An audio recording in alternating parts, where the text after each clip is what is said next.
दानव वीर महिषासुर पूजिला ब्रह्मा पाइला वर हेला अमर कल विचार जिणिब स्वर्ग मर्त्य पाताल।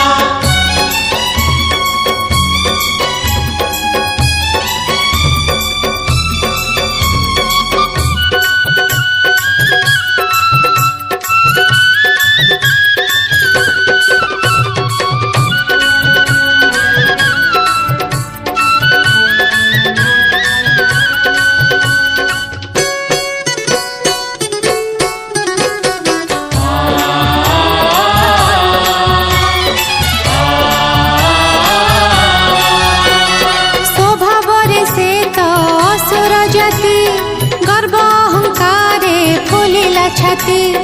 हरिला सरग कंपिला धरित्री बढ़िला ताहार मंद प्रवृत्ति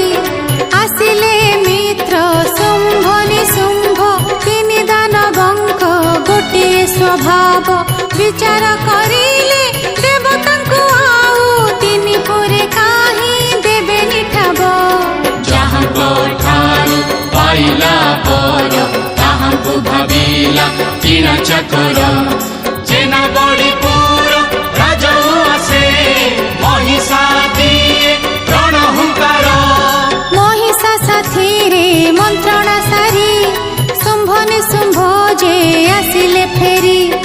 असुरपुर रे आयस करिले सुरापान संगे सुंदरी धरी नारद महर्षि ब्रह्मानंदन सकल नाटर से गोवर्धन प्रवेशिले शुंभ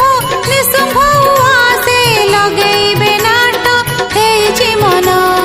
नारद कहिले थाई एते धन तथापि उवास लागुची शून्य शुणी बोल